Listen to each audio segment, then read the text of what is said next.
Welcome to a Friday Discussion with the Empire, where we share stories to elevate leaders. My name is Mimi, and I will be your host for today. I am honored to call our next guest my friend. He is a father, a dancer, a motivator, who's also a project manager for the Boeing Company. Please help me welcome the one and only Ellis McCree.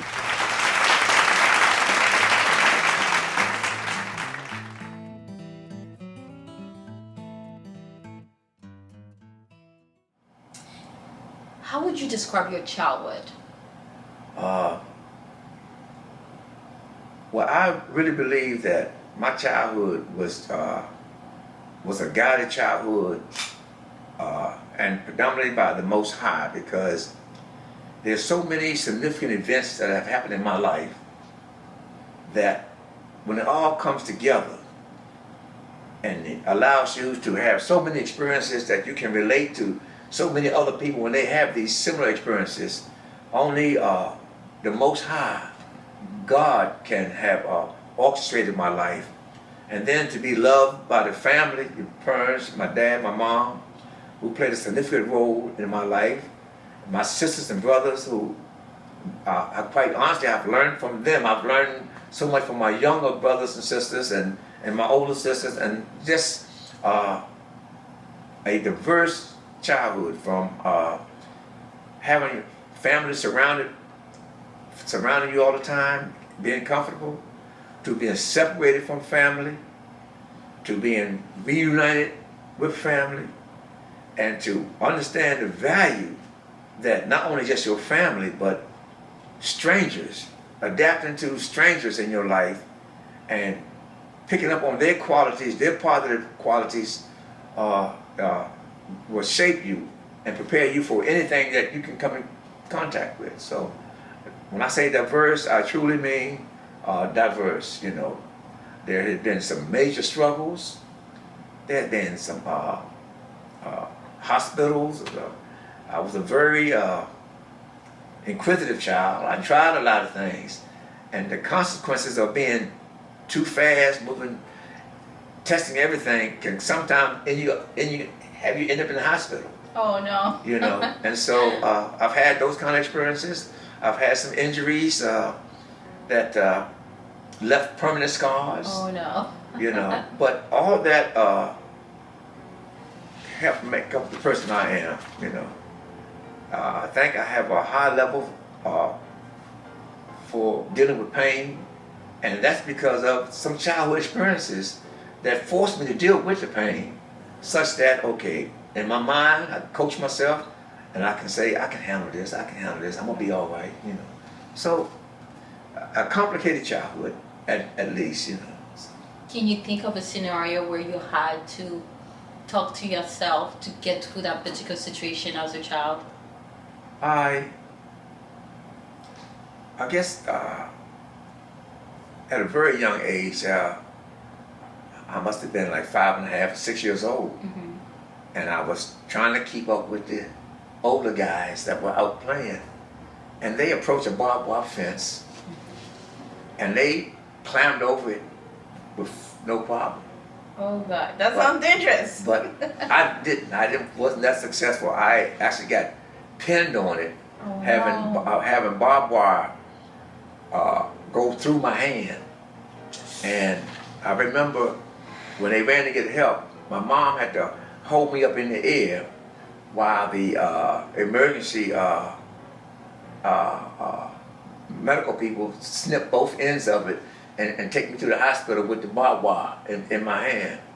And I don't know if they administered pain medicine or not at that age, but they had to remove the barbed wire. So they strapped me down.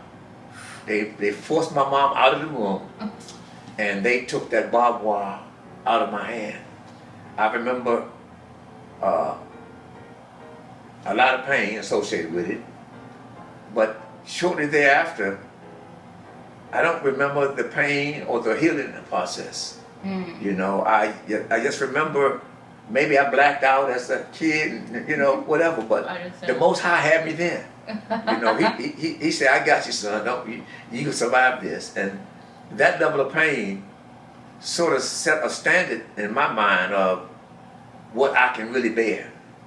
And so any pain that came later that was less than that pain, I was confident, hey, I'm all right, you know, I'm all right. So that was one experience that let me know my threshold for pain had increased based on that experience.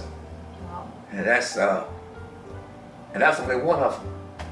You know, I think my mom would say that I was her child that kept her in the emergency room for one thing after another, you know. But I'm still here and still thriving. So I feel blessed. That's amazing. I don't know if I would have survived this. I would have been screaming probably on the floor for a very long time. Well, in that response, I would say that you never know what you're capable of going through until you go through some of it. And when you get to the other side of it, you can share with other people in a similar predicament. Right. Hey, you can get through this, you're doing good, you know, everything's fine. And you can be able to communicate to them in a way to build their confidence up. And that's all you need is confidence that you can do it. That no matter what you're facing, whether it be something painful, whether it be a new job or a new adventure, you know, you have that built-in confidence that yes, you can do it. And believe me, it's been working for me, you know. Yes, you can. So, absolutely. So, say that my mom told me once that she would never let me babysit her kids anymore because when she come home and asked for a report, how were the kids, no matter what they did during that day or broke or did that or whatever, I always said everybody was fine, everybody was good, nobody got in trouble, you know. So she never believed that because she says she know her kids. She know how mischievous they were and stuff, you know. So she says, you're not going to be my babysitter because you're not going to tell me the truth. And, you know, so, and that's a true story. So, oh yeah. So, but that's my personality. I'm easygoing.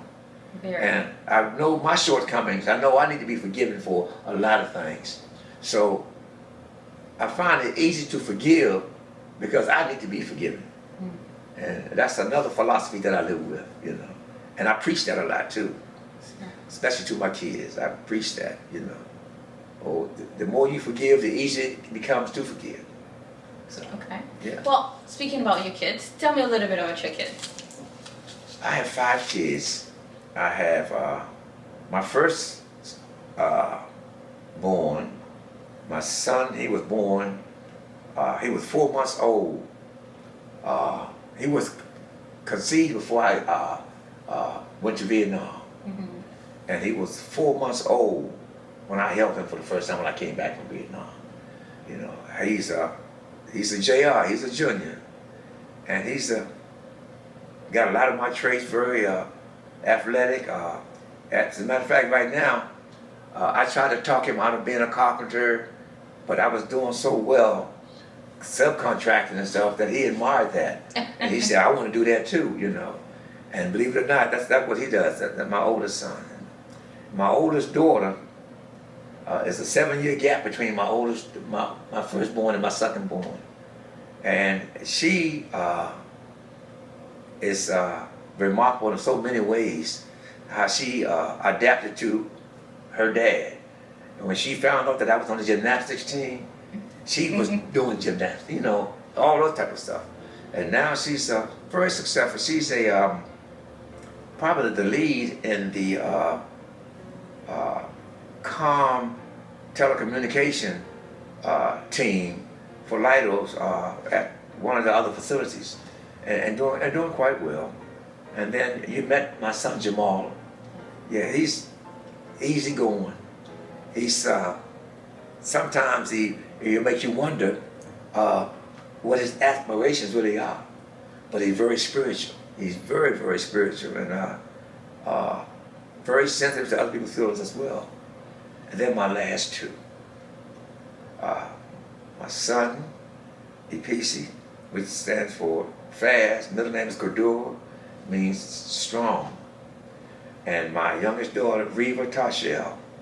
I named her 𝐓𝐇𝐀𝐀𝐍𝐊 because there's a range of complexions amongst my kids. And she was the the darkest born of my 5 kids, you know. So they said, why you name her tar shell? I said, because she has a tar shell, her outer skin, you know. But those two have been my biggest challenge in raising kids, and I'm still learning. How so? Do you think it's because generational changes? How? Why do you think there's such a difference? The gap. Well, I believe that my 3 oldest really, were exposed to a time in my wife and my life where we struggled a lot to make ends meet, and they lived through that. But my 2 youngest came about when we were starting to get, you know, settled and financially stable, and they didn't go through this kind of struggles or witness the kind of thing that we had to deal with as my 3 oldest. So they take a lot of things for granted, materialistic things for granted, education and all those factors that in my childhood and in my early, my 2 oldest kids, we advocated, get your education. It's very important, you're gonna need it. Learn, be good in school.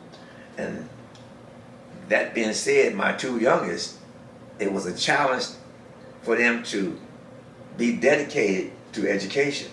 Oh, they went to school, but school was a social event for them. Everybody knew them, liked them, teachers knew them. They had nothing but nice things to say about them except for their grades. Right. Except for their participation in their school activities. So those 2 are still a challenge, and there's consequences you're going to face whether you invest in your kids early in their life or later on. There are consequences, and as a parent, I'm living with some of those consequences, you know. But all is well, you know. I think we're still on a very successful path. Yeah. But those 5 kids and those last 2, oh my goodness, you know what I mean? What an experience they have been. Oh, that's awesome. Yeah, so. You know, you can't get away with the experiences you get with your kids. With that being said, we cannot talk about your kids without talking about your wife. Tell me a little bit about her. Well, my wife and I had very different childhoods, you know. My wife grew up in a broken home. In other words, her father left her family when she was very young. And I know she was impacted by that.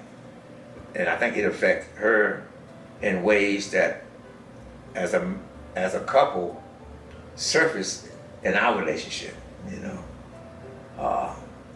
My wife was one who had took very few chances, you know, eliminated all risks in her life. You know, she had so many different phobias. She was afraid of riding across bridges.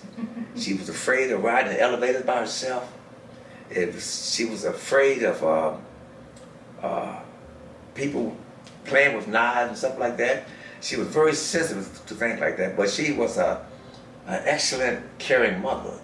You know, when it came to watching her deal with my kids and how she protected them or prepared them for going on outings, planning trips for them, keeping them occupied and protecting them from me.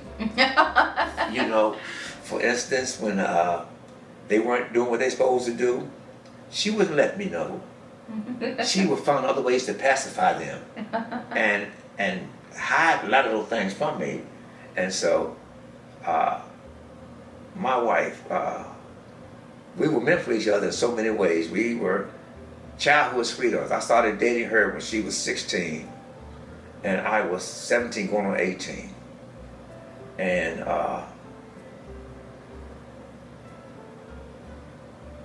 I know she was meant for me because right now, in her absence, I'm lost. when it comes to that special relationship that everybody needs to have, you know. And I don't know if I'm able to even have another relationship like that. I know in time, because these are new experiences for right now. These things are fresh. Her passing was less than a year ago. And so she was so special to me in so many ways.